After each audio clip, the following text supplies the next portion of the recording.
네, 여러분 안녕하십니까? 뉴스타트 3부 시작합니다. 첫 소식은 날씨로 준비했습니다. 오늘 출근길은 올가을 들어서 가장 춥겠습니다. 중부 내륙 곳곳이 영하권으로 떨어졌고 서울은 올가을 최저 기온을 경신했다고 합니다. 현장에 지금 기상캐스터가 나가 있습니다. 이혜민 캐스터. 네, 서울 광화문에 나와 있습니다. 네, 밖에서 많이 추울 텐데 지금 올가을 최저면 서울이 몇 도인 건가요?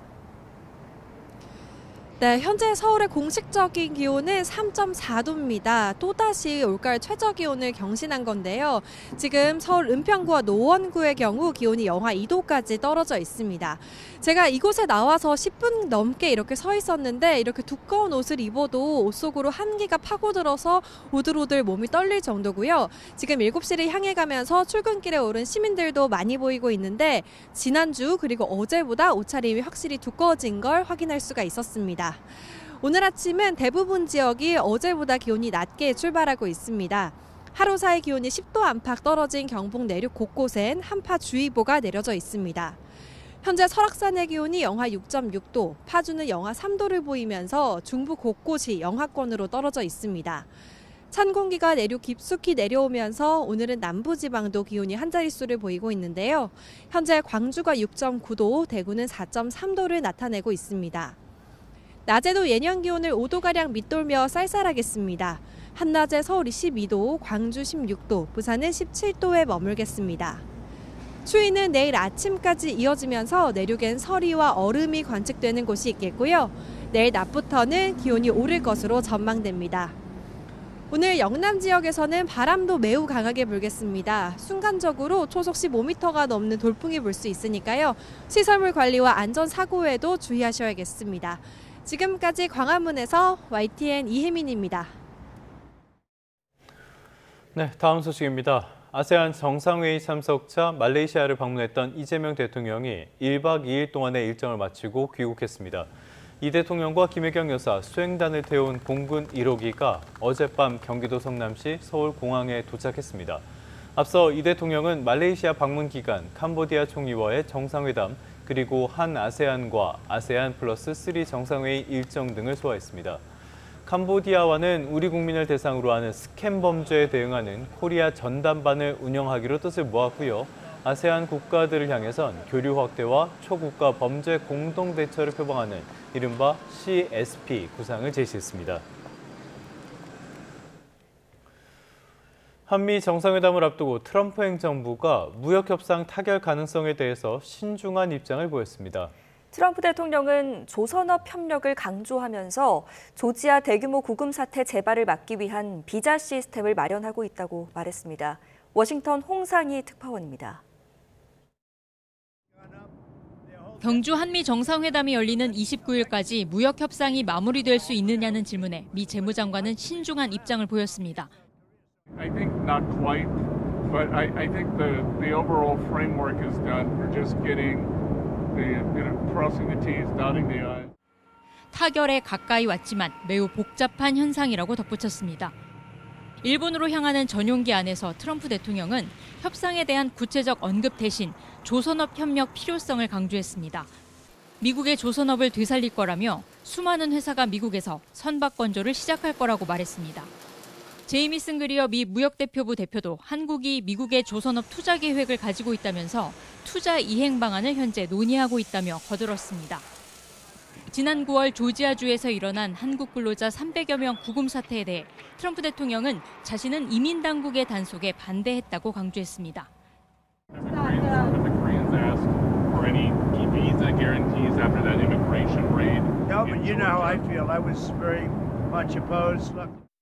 그러면서 외국 기업이 미국의 첨단 공장을 짓기 위해서는 전문가들을 데리고 올 수밖에 없다며 새로운 비자 계획을 마련하고 있다고 말했습니다. They've got to bring people in with them for a period of time. They'll teach our people how to do it, but even for a fairly long period of time, they're going to need expertise to be successful. We want them to bring in experts, and that's the way it is. 트럼프 대통령이 한미 조선업 협력과 전문직 비자 문제 해결을 강조하면서 이번 한미 정상회담에서 무역 협상을 타결하겠다는 의지를 보인 게 아니냐는 해석도 나오고 있습니다. 워싱턴에서 YTN 홍상입니다. 세계에 관심이 쏠리고 있는 건 아무래도 이틀 앞으로 다가온 미중 정상회담일 겁니다. 트럼프 대통령은 중국과의 합의에 도달할 것이라면서 협상 최종 타결 기대감을 키웠습니다. 미중 외교수장도 전화통화를 갖고 관계 발전 방안을 논의하며 긴장 완화 분위기를 이어갔습니다. 워싱턴에서 신윤정 특파원입니다. 아시아 순방 중인 도널드 트럼프 미국 대통령은 시진핑 중국 국가주석과의 회동을 앞두고 미중 협상이 합의에 이를 것으로 생각한다고 말했습니다. 말레이시아에서 일본으로 이동하는 대통령 전용기 안에서 시 주석을 향해 존경한다는 표현을 사용하며 최종 타결 기대감을 드러냈습니다. I have a lot of respect for President Xi, and we are going to, I think we're going to come away with a deal, but I really feel good. 전날 미중 무역 대표단은 이틀간의 협상 끝에 중국은 희토류 수출 통제를 1년 유예하고 미국은 대중국 100% 추가 관세를 유예하는 내용 등의 기본적 합의를 이룬 것으로 보입니다. 트럼프는 내년 초 중국을 방문할 계획임을 거듭 확인하며 시 주석의 방미 가능성도 시사했습니다. In the earlier part of the year, and President Xi will be coming into maybe Washington or Palm Beach or someplace sometime after that. 트럼프는 중국의 인기 동영상 플랫폼 틱톡의 미국 사업권 매각과 관련한 최종 합의도 시 주석과 만난 뒤 가능할 것이라고 덧붙였습니다. 미중 정상회담을 앞두고 양국 외교 사령탑은 전화통화로 의제 사전 조율에 나섰습니다. 왕이 중국 공산당 외교부장은 걸핏하면 압박하는 방식을 벌인다면 양국 관계는 앞으로 나아갈 수 있을 것이라고 뼈있는 지적을 한 뒤 양국 관계 발전을 위한 조건을 조성하길 바란다고 덧붙였습니다. 마코 루비오 미 국무장관은 미중 관계는 세계에서 가장 중요한 양자 관계라며 세계의 긍정적인 신호를 발신하길 기대한다고 말했습니다. 전문가들도 동아시아에서까지 마찰을 원치 않는 미국과 관세나 첨단 기술 통제 등 경제 타격을 피하려는 중국이 매우 우호적인 회담을 할 거라는 전망을 내놓고 있습니다. 결국 트럼프 2기 첫 미중 정상회담은 양국 간 첨예한 갈등과 경쟁의 근본적 해결보다는 무역 전쟁 확전을 피하기 위한 무대가 될 가능성이 커진 것으로 보입니다. 워싱턴에서 YTN 신윤정입니다. 미중 정상회담을 앞두고 양국 간의 무역 협상 타결 낙관론이 커지면서 뉴욕 증시 3대 지수가 모두 최고치로 마감했습니다. 다우존스 30 산업평균지수는 0.71%가 올랐고요. S&P 500과 나스닥은 각각 1.23%, 1.86% 상승했습니다. 트럼프 대통령의 방한을 계기로 북미 정상회담이 성사될지에도 관심이 쏠리고 있습니다. 이런 가운데 푸틴 러시아 대통령과 최선희 북한 외무상이 만났습니다. 푸틴 대통령은 북러 관계가 계획대로 발전되고 있다고 밝혔고 최 외무상도 북러 관계가 새로운 수준으로 높아졌다며 밀착을 과시했습니다. 런던 조수현 특파원입니다. 푸틴 러시아 대통령이 크렘린궁을 찾은 최선희 북한 외무상을 환한 미소로 맞이합니다. 바쁘신데 만나줘서 감사합니다. Большое удовольствие видеться с вами. Самые наилучшие пожелания передавайте. 그 제일 좋은 인사를 보내십시오. 푸틴 대통령은 최 외무상에게 북러 관계가 계획대로 발전하고 있다고 말했습니다. Мы с ним в Пекине поговорили подробно о наших отношениях, о перспективах развития. Все идет по плану. Самое наилучшее пожелание. 그때 따뜻한 만남을 가졌다는 거 전해 들었습니다. 면담에는 세르게이 라브로프 외무장관과 유리 우샤코프 크렘린궁 외교정책 보좌관도 배석했는데 양측의 대화 내용은 공개되지 않았습니다. 북미 미러 관계를 집중 논의하고 김 위원장의 러시아 방문 시기를 조율했을 가능성도 있습니다. 또 트럼프 대통령이 방한을 앞두고 북미 정상회담 의향을 강하게 밝힌 데 대한 의견도 교환했을 것으로 보입니다. 최 외무상은 앞서 라브로프 장관과 회담하며 북러 관계가 새로운 수준으로 높아졌다고 평가했습니다. 특히 북한 노동당 창건 80주년 등을 맞아 러시아 대표단이 방문하고 과학, 보건, 체육 분야에서 교류가 활발히 진행되고 있다고 설명했습니다. 러시아 외무부는 한반도를 비롯한 전 세계 긴장 고조 원인은 미국과 그 동맹들의 공격적인 행동 때문이라는 공감대가 있었다고 밝혔습니다. 트럼프 대통령의 적극적인 구애에도 북한은 여전히 무대응으로 일관하고 있습니다. 특히 대외 정책을 총괄하는 최 외무상이 29일까지 벨라루스에서 열리는 안보회의에 참석할 예정이어서 성사 가능성이 크지 않다는 관측도 나옵니다. 런던에서 YTN 조수현입니다. 한국전력이 참여한 컨소시엄이 사우디아라비아의 신재생 에너지 사업을 수주했다고 현지 언론이 보도했습니다. 사우디 전력조달청은 총 발전량 4만 4,500메가와트 규모로 투자에 90억 리알, 우리 돈으로는 3조 4천억 원 규모의 신규 풍력, 태양광 프로젝트 5건을 발주했다고 밝혔습니다. 이 가운데 사우디 수도 리야드에 예정된 1,500메가와트 용량의 다와드미 풍력 발전 프로젝트는 한정과 사우디 재생에너지 기업 네스마 등이 참여한 컨소시엄이 수주했습니다.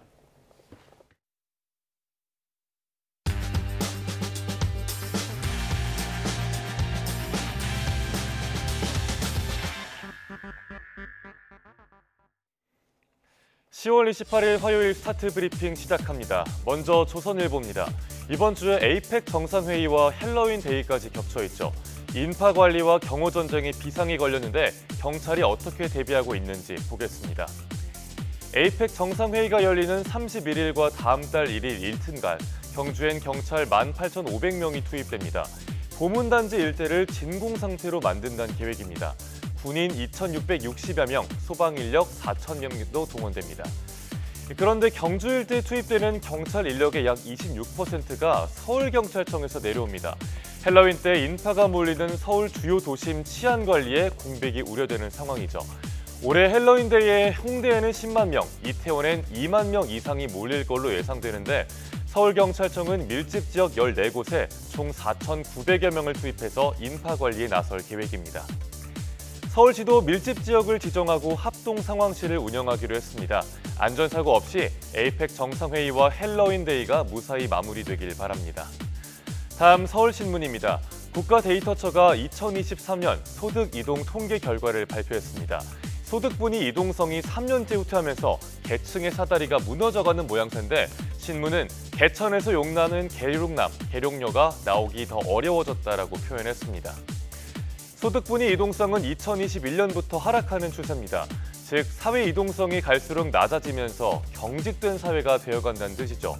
한 해 동안 소득이 늘어서 소득분위가 올라간 국민은 단 17%, 10명 중 2명이 채 되지 않았습니다. 상향이든 하향이든 소득분위 이동은 2017년 이후로 가장 적었는데 원인은 뭘까요? 우선 낮은 경제 성장률이 오랫동안 이어졌고요. 이동성이 낮은 노년층의 비중은 늘어나는데 청년층 비중은 줄어들었기 때문입니다. 고령화의 영향이죠. 소득 양극화도 더 심해져서 개천에서 용나기 점점 더 힘든 구조가 되고 있습니다. 결국 청년층의 소득 이동성을 높여서 계층 사다리를 만들어주는 게 과제일 겁니다. 구직 기간을 줄이고 대기업과 중소기업 간 소득 격차를 해소하는 정책이 필요하다는 지적이 나옵니다. 다음 기사 보겠습니다. 이젠 첫 돌이 채 지나기도 전에 사교육을 받는 게 이상하지 않은 시대가 됐나 봅니다. 오감놀이 수업이 필수로 자리를 잡고 있는데 생후 4개월쯤부터 대기를 걸어둬야 할 정도라고 하네요. 7세 고시, 4세 고시를 넘어서 이젠 0세 사교육까지 등장한 겁니다. 업체들은 두뇌 발달 골든타임, 영재 엄마들의 선택 같은 홍보 문구를 내세우고 있습니다. 불안감을 느끼는 부모들에게 집에서 하는 것만으로는 부족하다며 광고를 하는 거죠. 수업료는 30분 수업 한 번에 3만 원, 한 달 기준으로는 12만 원 정도입니다. 2세 이하 영유아의 사교육 참여율은 24.6%에 달합니다. 3살만 돼도 절반 이상의 아이들이 사교육을 받고요. 5살만 돼도 참여율이 81%까지 올라갑니다. 지나친 사교육을 일찍부터 시작할 필요가 없다는 게 전문가들의 의견이지만 학부모들의 불안을 자극하면서 사교육 시장의 연령대가 점점 낮아지는 모습입니다. 끝으로 중앙일보입니다. 한국 시리즈 예매 시도했다가 실패한 야구팬들 많이 계시죠? 저도 그 사람들 중에 하나입니다. 도대체 누가 예매에 성공하는 건가 싶은데 티켓 재판매 플랫폼에 들어가 보면 표가 수두룩합니다. 정가가 12만 원인 티켓 가격이 200만 원, 무려 17배 가격에 거래되기도 했습니다. 과거엔 경기장 근처에서 경찰과 눈치 싸움을 벌이던 안표상들, 이젠 PC방으로 자리를 옮겼습니다. 매크로 프로그램을 사용해서 표를 싹쓸이하죠. 얼마 전엔 5,254회에 걸쳐서 무려 10만 장이 넘는 프로야구 티켓을 사재기에 판매한 사람이 경찰에 붙잡혔습니다. 하지만 안표상 단속, 운이 잡아야 겨우 잡을 수 있다고 하네요. 안표상을 특정해도 매크로를 활용했는지 증거 확보가 쉽지가 않고요. 한 티켓 재판매 플랫폼의 경우 계정 정보가 가려져 있어서 특정이 안 됩니다. 현행법상 암표를 구매하는 행위에 대해서도 제재가 필요하다는 의견이 나옵니다. 대통령실도 이 문제를 언급했습니다. 강문식 비서실장이 단속을 넘어서 암표 자체를 없앨 대책이 필요하다라고 말했는데 팬들을 울리는 암표 문제 어떻게 개선될지 지켜봐야겠습니다. 10월 28일 아침 신문 살펴봤습니다. 지금까지 스타트 브리핑이었습니다.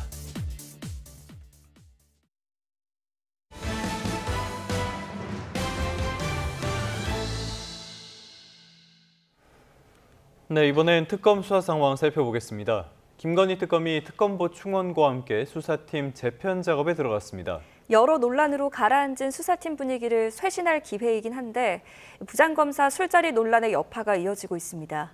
우종훈 기자입니다. 김건희 특검에 추가 임명된 판사 출신 박노수, 김경호 두 특검보는 수사로 성과를 내겠다고 일성을 내놨습니다. 우리 김건희 특검팀이 수사에 더 탄력을 받아서 최선의 성과를 낼 수 있도록 열과 성을 다하겠습니다. 국민들께서 납득하실 수 있는 결과를 이루도록 특검님 그리고 특검 구성원들과 함께 최선을 다하겠습니다. 특검은 새 특검보 임명에 따라 이번 주 안에 수사팀 재편에 관한 윤곽을 마련한다는 방침입니다. 파견 검사들의 단체 복귀 성명과 민중기 특검의 주식 투자 논란, 양평 공무원 사망까지 최근 잇따른 논란으로 침체된 분위기를 쇄신할 기회였지만 도이치모터스 주가 조작 수사팀장이던 부장검사의 술자리 논란 여파가 계속됐습니다. 당장 한문혁 부장검사가 이종호 전 대표가 중요 수사 대상인 걸 알고도 특검 수사까지 관여한 데 대한 지적이 제기됐습니다. 이에 대해 특검 관계자는 한 부장검사가 진행한 사건 수사엔 문제가 없었다며 그 역할이나 기여는 수사 결과로 증명된다고 밝혔습니다. 특검이 사진을 입수한 이후 인사까지 열흘 정도 걸린 데 대해선 사진을 제보받은 수사팀이 경위를 파악했고 지휘부는 보고받은 당일 조치했다고 설명했습니다. 또 특검은 논란이 된 사진이 있는 휴대전화를 압수한 최상병 특검에 자료 협조 절차를 진행 중이었다며 사진이 있는 걸 미리 알고도 확보하지 않았다는 주장은 사실과 다르다고 해명했습니다. YTN 우종훈입니다. 김건희 씨가 통일교 측으로부터 샤넬 가방을 받았다는 의혹과 관련해 영부인 교환권과 관련해 손님이 올 것이라는 말을 들었다는 샤넬 직원의 법정 증언이 나왔습니다. 샤넬 직원 서모 씨는 어제 청탁금지법 위반 혐의로 구속 기소된 윤영호 전 통일교 세계본부장의 4번째 공판기일에 출석해 아침 브리핑이 끝난 뒤 점장으로부터 들었다며 이같이 밝혔습니다. 서 씨는 지난 2022년 7월 8일 서울 청담동 샤넬 매장에 방문한 손님에 대해 2명 다 여성이었다며 1명은 단발로 기억한다고 밝혔습니다. 특검 측은 수사 결과 짧은 머리 고객은 김건희 씨의 최측근인 유경옥 전 대통령실 행정관으로 확인됐다고 말했지만 서 씨는 얼굴이 정확히 기억나지는 않는다고 답했습니다. 서 씨는 당시 샤넬 매장은 한두 시간 대기하다가 입장하는 게 통상적인데 당시 영부인 손님 일행은 대기 없이 입장했다고 증언하며 당시 상황을 설명했습니다. 통일교로부터 받은 명품 선물을 김건희 씨에게 전달했다고 인정한 건진법사 전성배 씨의 2번째 공판이 오늘 열립니다. 서울중앙지방법원은 오늘 오전 10시 특가법상 알선수재와 정치자금법 위반 혐의로 구속 기소된 전성배 씨의 2차 공판기일을 진행합니다. 오늘 공판에서는 문서 중심의 증거를 확인하는 서증조사가 진행될 예정인데요. 주로 전 씨의 피의자 신문조서 내용이 다뤄질 것으로 보입니다. 경찰이 공직선거법 위반 혐의를 받는 이진숙 전 방송통신위원장을 다시 불러 조사했습니다. 체포 당시를 포함해서 3번째 조사인데 경찰은 조만간 수사를 마무리 짓고 이 전 위원장의 신병 처리 방향을 결정할 방침입니다. 양동훈 기자입니다. 공직선거법과 국가공무원법을 위반한 혐의를 받는 이진숙 전 방송통신위원장이 서울 영등포경찰서에 출석했습니다. 앞서 경찰에 체포돼 2차례 조사를 받고 법원이 체포 적부심을 인용하면서 석방된 지 23일 만입니다. 이 전 위원장은 혐의를 강하게 부인하면서 경찰의 체포가 부당했다고 비판했습니다. 경찰이 권력의 도구로 사용될 수도 있겠구나. 이것은 정말 위험하다. 이런 생각을 했습니다. 이 전 위원장은 본인의 SNS에 올린 글과 보수 유튜브 출연, 국회 증언 등을 통한 발언이 특정 후보를 낙선하게 하려는 의도가 있거나 공무원의 정치 중립 의무를 어겼다는 혐의로 고발돼 수사를 받고 있습니다. 이 전 위원장 변호인은 조사가 더 이상 필요 없는 상황에서 경찰이 추가 소환 요구를 했다며 고발을 검토하겠다고 말했습니다. 3차 조사에서는 특별히 조사할 만한 내용이 없이 중복된 질문들만 있었기 때문에 불필요하게 출석해서 조사받을 것을 요구한 행위이기 때문에 직권남용죄에 해당된다고 판단해서 경찰은 체포와 수사 모두 적법하다는 입장입니다. 박성주 국가수사본부장은 이 전 위원장이 3회 이상 출석에 불응해 체포영장을 신청했고 검찰의 보안 수사 요구에 추가 출석 요구를 하는 등 적법 절차를 따랐다고 강조했습니다. 추가 조사까지 진행한 만큼 조만간 경찰이 사건 처리 방향을 결정할 것으로 보이는데 수사 적법성 논란은 당분간 계속될 것으로 보입니다. YTN 양동훈입니다. 국내에 머물면서 아프리카 우물 사업 등을 지원한다며 9억여 원을 모금하고 일부를 이슬람 테러 단체를 지원한 혐의를 받는 우즈베키스탄인이 구속됐습니다. 경찰은 모금한 돈 가운데 일부가 팔레스타인 무장정파 하마스에 유입된 것으로 확인했습니다. 김희영 기자가 보도합니다. 축구장에 모인 사람들이 힘껏 트로피를 치켜듭니다. 평범한 자선 축구대회로 보이지만 실상은 전혀 딴판이었습니다. 20대 우즈베키스탄인 A씨가 이슬람 테러 단체를 지원하기 위해 가짜 모금 행사를 연 겁니다. 유엔이 지정한 테러 단체인 KTJ를 따르던 A씨는 위장 자선단체 2곳을 통해 지난 2022년 2월부터 최근까지 9억 5천만여 원을 끌어모았습니다. 보통 중동 접경 지역 난민과 아프리카 우물 사업을 지원한다는 명목이었습니다. 하지만 사실이 아니었습니다. 진짜 목적은 이슬람 테러 단체 지원이었습니다. A씨는 계좌이체와 카드 결제를 포함해 현금과 테더 코인을 받아 일부를 테러 단체로 넘겼습니다. 경찰은 팔레스타인 무장단체 하마스의 가상자산 지갑으로 2,700만 원 정도가 흘러들어간 사실을 확인했다고 밝혔습니다. 테러 단체와 관련된 모금 액수로는 지금까지 국내에서 확인된 금액 중 최대이며 테러 단체에 지원한 금액 역시 최대입니다. A씨는 인스타그램에 선동 구호를 올리는 등 극단적인 이슬람 사상을 가진 것으로 파악됐습니다. 한국에는 7년 전 유학생 비자로 들어왔는데 3년 전 테러 자금 지원 혐의로 자국에서 징역형을 선고받고 수배되면서 2년 전부터는 난민 신청 자격으로 우리나라에 체류해왔습니다. 우물 사업을 가장해 하는 그 자선단체 모금액이 테러 단체로 들어간다는 보고는 국제사회에서는 이러한 부분들을 계속 우려하고 있었고 현실적으로 실행이 되고 있다는 게 입증된 것이죠. A씨를 구속 송치한 경찰은 모금한 돈의 구체적인 사용처와 공범이 있는지, 기부자들도 혐의가 있는지 등에 대해 추가 수사를 이어갈 방침입니다. YTN 김희영입니다. 시작부터 잦은 고장으로 승객 탑승을 중단한 한강버스가 한 달 만에 운행을 재개합니다. 성능 안정화 시범 운항을 마친 한강버스는 운항 시작 시간을 앞당기고 결항 대비책도 보강했다고 자신했습니다. 양희력 기자의 보도입니다. 정식 운항 열 하루 만에 중단을 선언한 한강버스가 이번 주말부터 다시 운항을 시작합니다. 승객을 태우지 않기로 결정한 지 한 달여 만입니다. 한강버스는 그동안 성능 안정화를 위한 시범 운항을 진행해왔습니다. 서울시 미래한강본부는 300차례 넘게 실제 운항 여건과 동일한 훈련을 반복해 안정성과 서비스 품질을 보강했다고 설명했습니다. 다음 달 운항을 재개하면 운항 시간을 2시간 당긴 오전 9시부터 출발해 하루 16차례 운항합니다. 또 예비선을 상시 배정해 운항 직전 선박에 이상이 생겨도 결항을 최소화한다는 계획입니다. 앞서 한강버스는 정식 출항을 시작하자마자 잦은 고장과 결항으로 논란에 휩싸였습니다. 우측 방향타 고장으로 강 한가운데 멈췄다가 승객 114명이 목적지 대신 근처 정류장에 내리거나 출발도 못하고 승객 77명을 돌려보내는 등 운항 개시 열흘 사이 잦은 고장과 회항으로 승객들은 큰 불편을 겪어야 했습니다. 충분한 시범 운항 없이 일정에 쫓기다 보니 벌어진 일이란 비판 속에 이번 국정감사에서 여야 할 것 없이 질책이 나왔습니다. 서둘러서 진행을 하다 보니까 여러 가지 준비가 미흡했다는 거 느끼고 다시 한 달 동안의 무탑승 시험 운행을 하고 있습니다. 점검을 마친 한강버스는 다음 달 1일 9시부터 운항을 재개할 예정입니다. YTN 양일혁입니다.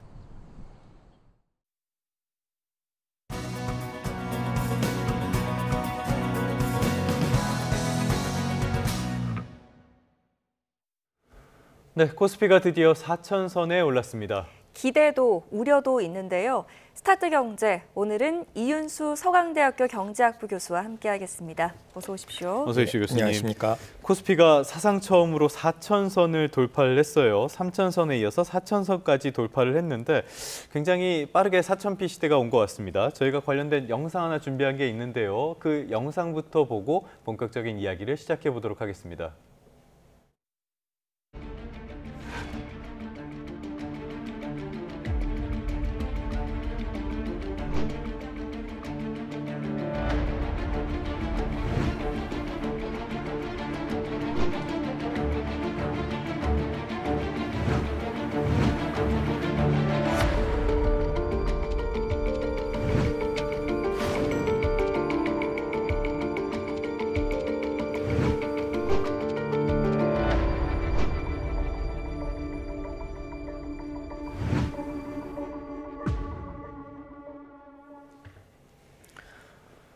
네, 언제 올지 몰랐는데 정말 4천피 시대가 왔습니다. 교수님께서는 이렇게 빠르게 4천피 시대가 올 거 예상하셨습니까? 사실 4천피를 갈 것이냐에 대한 의문을 가진 사람도 많았고요. 예. 특히나 이렇게 빨리 온 것은 예측을 하기가 굉장히 어려웠을 것 같습니다. 사실 1980년도에 100으로 시작했는데요. 이제 45년이 네. 걸렸던 거죠. 그리고 우리는 이게 늘 박스피라고 해서 이게 벗어나기 그렇죠. 힘들다라는 예. 생각을 이제 많이 가지고 있는데, 예를 들어서 1000까지 갈 때는 한 9년 걸리고 2000 돌파하는 데까지 18년 걸렸습니다. 그리고 이제 3000선까지 갈 때 사실 최근에 3000을 돌파하기는 했지만 2021년 코로나 기간 그렇죠. 동안에 예. 유동성이 많이 풀리면서 그때 네. 3000까지 갈 때도 2000에서 3000까지 14년 정도 걸렸었거든요.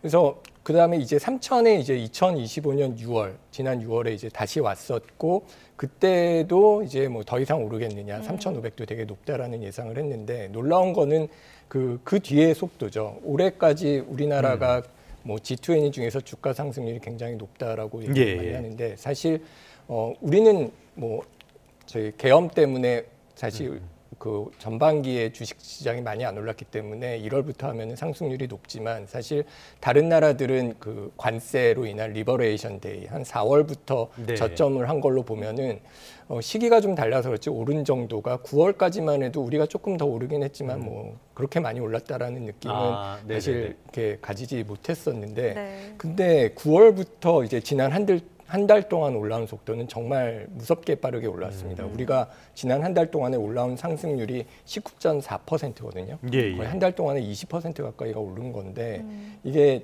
우리 뭐 대만이나 일본 같은 경우는 10% 정도에 불과하기 때문에 네. 지난 그 4천 돌파하는 시점에서 지난 한 달 동안의 속도는 굉장히 빨랐다라고 볼 수 있을 것 같습니다. 네. 저희가 그래픽을 하나 준비한 게 있는데요. 교수님께서 말씀해 주신 것처럼 올해 들어서 한국 코스피가 68% 이렇게 올랐고요. 일본 니케이가 26.7%. 이쪽도 굉장히 많이 오른 건데 우리가 압도하는 성적표를 받아들었다라고 볼 수가 있겠습니다. 네. 그러면 이렇게 장기 박스권에서 빠르게 벗어날 수 있었던 이유는 배경은 뭐라고 보십니까? 일단 핵심은 돈이 굉장히 많이 풀렸다. 전 네. 세계적으로 사실 저희가 그 코로나 때 굉장히 돈이 많이 풀렸었지만 그 주가가 굉장히 많이 하락했던 시기를 생각을 해보면 이자율이 올라가고 유동성을 이제 회복한다라고 생각을 했던 시기가 2022년부터 24년 동안 있었습니다. 네. 근데 그 선진국의 긴축 정책 이후에 최근 들어서 인플레이션이 안정이 되면서 이자율이 조금씩 낮아질 거라는 전망에 좀 시장이 안도감을 가지고 있고요. 그리고 이런 경기 부양책 이외에도 그 AI와 관련된 그 LLM이 시작된 이후로 AI에 대한 투자가 굉장히 많이 일어났죠. LLM은 대형 언어 모델 대형 언어 말씀하시는 모델 거죠? 우리가 챗GPT 이런 것들을 이제 많이 쓰면서 어떤 AI가 우리가 이제 일상생활에 들어오고 활용하는데 굉장히 빠르게 진전이 되겠구나라는 기대가 굉장히 많아졌는데요. 근데 우리가 가진 가장 큰 기업들이 사실 AI에 하고 굉장히 밀접한 연관이 있지 않습니까? 예. 사실 반도체와 관련돼서 이 AI가 처음 할 때만 해도 어떤 그래픽 카드와 관련된 엔비디아 같은 반도체가 더 중요하다고 생각을 했는데 실질적으로 그거 외에도 어떤 AI 산업이 성장함에 따라서 우리의 그 삼성전자나 SK 하이닉스의 반도체 산업도 같이 이제 호황을 가지고 오면서 사상 최대 실적을 냈습니다. 그래서 이런 시장의 기대가 굉장히 올라가면서 어떤 그 산업이 폭발적으로 성장할 것이다라는 기대가 주가를 올렸고요. 그리고 예. 무엇보다도 아까 유동성이 풀렸다라는 말씀을 드렸는데 이 외국인 자금이 대거 유입된 측면도 큽니다. 예. 사실 4월 때 중순부터 우리 코스피가 올랐을 때는 그 대선 전까지 원화 가치가 한 9% 정도 2달 동안 상승을 했는데, 예. 그러니까 보통 원화 가격이 오른다고 생각을 하면 그 환에서 오는 수익이 있기 때문에 그렇죠. 외국인 예. 입장에서는 그 한국 주식 매수입이 높아집니다. 그래서 그런 것들도 있었고, 그리고 신정부가 들어오면서 정책 불확실성이 좀 줄어들 것이다라는 것 외에도 어떤 한국의 구조적인 문제로 여겨졌던 코리아 디스카운트와 관련된 그 상법 개정 같은 것들, 예. 소액 주주 권익을 강화하고 대주주 요건을 완화하고 자사주 소각을 또 의무화하는 것을 추진하고 있는데 이런 것들이 주가 상승을 이끄는 정책적인 배경으로도 작용했다라고 볼 수 있을 것 같습니다. 네, 교수님께서 말씀하신 내용을 들어보면은 일단 돈이 많이 풀려 있고 증시 부양 정책이 있고 여기에 반도체 경기에 대한 기대감 이런 것들이 작용을 했다라고 볼 수가 있겠는데요. 하나씩 짚어보겠습니다. 먼저 반도체인데요. 삼성전자가 사상 처음으로 10만 전자에 올라섰습니다. SK하이닉스는 더 많이 올랐고요. 이런 반도체 호황, 지금 HBM, 고대역폭 메모리도 있지만은 일반적인 D램 제품들도 가격이 많이 오른다고 해요. 이런 호황 계속 이어질 걸로 보십니까? 예, 사실 이 3만 전자, 5만 전자 하다가 그러니까요. 예. 예, 당연히 이제 10만까지는 안 갈 것이다라는 굉장히 그 큰 어떤 그 시장이 예상보다 빠르게 10만 원에 올라왔는데요. 네. 말씀하셨듯이 AI 반도체 슈퍼 사이클이 굉장히 중요했을 거고요. 그다음에 HBM 등 기술 경쟁력이 우리가 굉장히 좋았다라고 볼 수 있을 것 같습니다. 예. 네. 사실 2024년 하반기부터 글로벌 AI하고 데이터 센터 수요가 굉장히 올라갔고 여기서 말씀하신 고대역폭 메모리 HBM이라고 하는 것과 DDR5 등 첨단 반도체가 어떤 슈퍼 사이클에서 우리 그 반도체 업황을 되게 키울 것이다라는 기대가 있었는데 그게 사실 현실화된 거고요. 그런 배경에는 우리가 무슨 HBM이나 DDR5 같은 초미세 공정에서의 경쟁력이 있었고 수익성 개선이 이루어졌기 때문이라고 생각을 합니다. 그리고 이게 수익성이 있었을 뿐만 아니라 뭐 AI 서버나 고성능 컴퓨팅 같은 메모리와 관련돼서 그 글로벌 주문과 파트너십이 확대됐고 사실 테슬라와 같은 빅테크 자동차 기업과 전략적 제휴를 한 것도 어떤 시장의 기대를 키우면서 그에 따라 외국인과 기관의 자금이 유입이 됐다라고 보고요. 사실 이 AI 시대가 끝날 것이냐라는 것과 우리 그 반도체 호황이 계속 갈 것이냐라는 것은 굉장히 맞물려 있다라고 생각을 하고요. 사실 우리가 반도체 분야에서 기술과 자본과 글로벌 네트워크를 모두 가지고 있다라는 점에서는 어떤 AI가 성장하는 동안은 실질적인 수혜주가 될 것이다라는 데는 의문이 없을 것 같고요. 다만 이게 지속적으로 성장할 것이냐라는 것과 그리고 이게 어떤 이런 굉장히 많은 투자가 이루어진 것이 언제 정도의 이제 성과를 내기 시작할 것인가에 대한 것은 좀 두고 관심 있게 봐야 될 문제라고 생각을 합니다. 네. 또 아까 짚어주셨던 요인 중에 하나가 외국인 자금이 유입 많이 됐다 이렇게 말씀을 하셨는데 외국인들이 봤을 때 외국인 기관이나 기업에서 봤을 때 왜 우리 코스피 시장이 매력적으로 느껴지는 걸까요?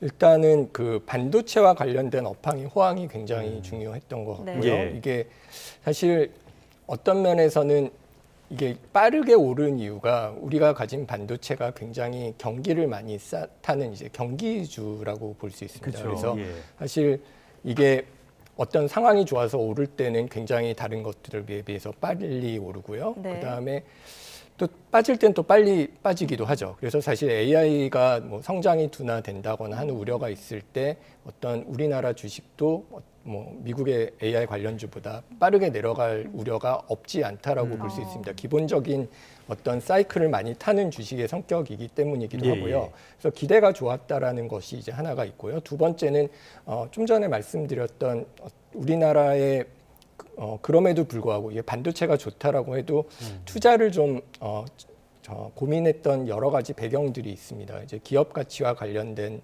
것들 이런 것들이 코리아 디스카운트라고 하는 것들이 어느 정도 해소되고 있다라는 기대가 시장에 보이기 시작한 것 같은데요. 예를 들면 주주 친화 정책을 한다라든가 자사주 소각을 추진하고 배당을 확대할 것이다라는 어떤 기업 지배 구조 개선이 나아질 것이라는 기대가 어떤 세계 투자자들이 우리나라 주식에 좀 더 투자를 해도 괜찮을 것이다라는 예상을 했다라고 보고요. 그게 사실 그럴 수 있다라고 보는 이유는 이 주가가 많이 오른 시점들 우리가 보면은 뭐 대선까지 굉장히 많이 올랐고요. 대선 이후에 2차 상법 개정 때도 주가가 많이 올랐고 그리고 그때 기억하시겠지만 대주주 요건과 관련해서 10억이냐 50억이냐라는 거 했을 때 빠졌다가 50억 원 유지가 되면서 그 뒤에 또 추가 상승을 했거든요. 그런 측면에서 이게 기업의 수익도 중요하지만 그 수익이 주식에 잘 반영이 될 것이다라는 측면에서는 어떤 정책과 제도가 중요하고 그런 정책과 제도를 우리나라가 할 것이다라는 기대가 지금 외국인 투자자들 입장에서는 어느 정도 있는 것 같고요. 이런 것들이 유지가 되기 위해서도 이런 기업 관련 어떤 그 주가 관련된 정책들은 지속적으로 시장에 실망시키지 않도록 유지되는 것이 필요할 것 같습니다. 알겠습니다. 말씀하신 것처럼 여러 과제들이 남았고요. 이런 것들이 잘 해결되다 보면은 언젠가는 5,000피까지 가지 않을까 이런 기대감도 커질 것 같은데요. 일단은 당장 우리 발등에 떨어진 여러 가지 변수들도 한번 살펴봐야 되겠습니다. 역시 이번 주에 있는 여러 가지 외교 상황들 이런 것들이 변수가 될 것 같은데요. 내일 모레 있는 아마 전 세계가 가장 관심을 많이 기울이지 않을까 하는 미중 정상회담이 있습니다. 일단은 분위기는 나쁘지 않은 것 같아요. 예, 사실 최근에 우리나라뿐만 아니라 일본, 미국 다들 그 최고가를 경신을 했는데요. 이런 데는 그동안 굉장히 세계 경제를 불확실하게 생각하게 했던 미국과 중국 간의 갈등이 드디어 봉합이 되지 않을까라는 기대가 크기 때문이라고 생각을 합니다. 실제로 그 시진핑과 트럼프 대통령이 부산에서 만나서 그 회의를 하고요. 그리고 이외에도 시진핑이 미국을 방문할 것이고 그 전에 트럼프가 중국을 방문할 것이다라는 얘기를 이제 양쪽에서 이제 얘기가 나오고 있습니다. 그리고 중국 신화통신의 경우에도 그 각자의 우려를 해결하는 계획에 관해서 기본적인 합의를 이뤘다라는 표현을 쓰면서 기사가 나왔는데요. 사실 저희는 그 양평행선을 달리고 있다라는 표현에 비해서 우리는 조금 어떤 면에서는 이게 아직 해결해야 될 것이 남았다라는 것이 저희 헤드라인이라면 중국의 헤드라인은 기본적 합의를 이뤘다라고 한 게 보도가 되고 있는 측면을 보면 이게 화기애애한 분위기가 있는 거는 맞고 이런 중국과 미국을 서로 이제 정상이 방문하는 과정에서 한중 관계가 좀 더 나아질 것이다라는 기대가 형성이 되고 있습니다. 근데 이렇게 미중 갈등 완화되는 것은 사실 우리 입장에서도 굉장히 좋은 일이기 때문에 이런 것들은 일단 우리는 좀 어렵지만 일단 미중 갈등이 봉합되는 것은 우리하고 전 세계적으로 좀 바람직한 일이다라고 평가를 해야 될 것 같습니다. 교수님께서 짚어주신 것처럼 이제 문제는 한미 관세 협상인데요. 우리와의 관세 협상인데 이번 에이펙을 계기로 타결이 어려울 것이다 이런 전망이 좀 짙어지고 있는 것 같아요. 공감하십니까? 예, 사실 그 전에 나온 그 언론 보도들이 그렇게까지 긍정적이지는 않은 것 같습니다. 사실 우리 측에서도 김용범 정책실장이 많은 협의가 됐지만 한두 가지 문제가 남았다라는 얘기를 했고 이재명 대통령도 이 주요 쟁점들이 여전히 교착 상태에 있다라는 얘기를 했습니다. 그리고 미국 측에서도 아직 협상이 마무리가 안 돼 있다라는 얘기와 세부 사항이 굉장히 복잡하다는 얘기를 한 반면에 트럼프 같은 경우는 한국이 준비된다면 나도 준비가 돼 있다라는 그 압박을 하고 있는 상황이거든요. 그래서 사실 우리는 에이펙에서 두 정상이 만나니까 물밑 회담이 이루어지고 좀 두 정상이 큰 결정을 내리면서 이게 종료가 되기를 바랐던 상황인데 지금까지 협의가 안 된 내용들이 갑자기 해결이 될 것이다라는 것이 물론 그렇게 되면 굉장히 희망적이지만 이건 현실적으로 그게 어려울 경우에 우리는 그런 리스크를 어떻게 대응할 것인가에 대한 준비는 하고 있어야 될 것 같다는 생각을 합니다. 말씀하신 것처럼 지금 노딜이 될 가능성, 뭐 협상이 더 길어질 가능성 이런 것들이 계속 거론이 되잖아요. 이게 우리 산업계에 미칠 영향들이 워낙 크기 때문에 당장 예를 들어서 자동차라든지 부품 회사들 지금 굉장히 어렵다고 하지 않습니까? 이런 것들을 지원하기 위한 정책적인 대응 방안 어떤 게 있을까요? 글쎄요. 일단은 사실은 그 전에 많이 나왔던 얘기들은 이게 왜 미국에 가 있는 기업들보다 여기 있는 기업을 도와줘야 되는 거 아니냐. 사실 우리가 지금 나오고 있는 3,500억 불, 500조에 관련 이르는 큰 돈인데요. 일단 전 세계적으로 산업 정책을 하고 있는 상황에서는 우리나라 내에서도 어떤 지금 어렵지만 여전히 수출을 하고 성장 가능성이 있는 기업들은 도와주는 방향으로 정책을 보조금을 준다든가 세제 혜택을 준다든가 아니면 어떤 점점 더 성장할 수 있는 배경을 만들기 위해서 R&D 투자를 적극적으로 지원한다든지 하는 정책들을 펴나가면서 이런 불확실성을 해결하는 것을 막연히 협상에 기대하는 것 외에도 현실적으로 우리의 경쟁력을 올리고 더불어서 미국 외에도 유럽이나 아니면 동남아 여러 어떤 전 세계의 다른 시장들을 확장할 수 있는 기회들을 좀 더 찾아보는 노력도 동시에 해야 될 거라고 생각을 합니다. 네, 이 트럼프가 우리와의 협상에 좀 신중한 입장을 보이면서도 언급을 했던 게 바로 조선업 협력에 대한 이야기였거든요. 조선업이 이런 우리 위기를 좀 돌파해 나갈 가능성은 어떻게 보십니까? 일단 미국의 입장에서는 조선업이 우리가 아니면 되게 하기 어려운 산업이고 사실 중국과의 어떤 경쟁뿐만 아니라 군사적인 측면에서도 굉장히 중요한 산업이기 때문에 어떤 우리나라의 협력을 강화한다라는 측면에서 미국에서 굉장히 중요한 거고 그런 측면에서는 저희가 미국의 전략적 산업 협력 강화를 통해서 어떤 무역 분쟁을 완화할 뿐만 아니라 이를 통해서 안보 협력도 강화하는 방향으로 나갈 수 있을 거라고 생각을 하고요. 그런 과정에서 공급망 안정화 같은 것도 좋아지지 않을까라는 기대를 하고 있습니다. 그래서 자동차는 어렵지만 조선업에서는 좀 더 돌파구를 찾을 수 있으면 좋겠다라는 기대를 하고 있습니다. 알겠습니다. 여러 변수가 있고요. 불확실성은 남아있지만 말씀하신 것처럼 우리도 조만간 계기를 찾았으면 하는 기대가 들긴 합니다. 지금까지 이은수 서강대학교 경제학부 교수와 함께 다양한 경제 이슈들 진단해봤습니다. 오늘 말씀 잘 들었습니다. 네, 감사합니다.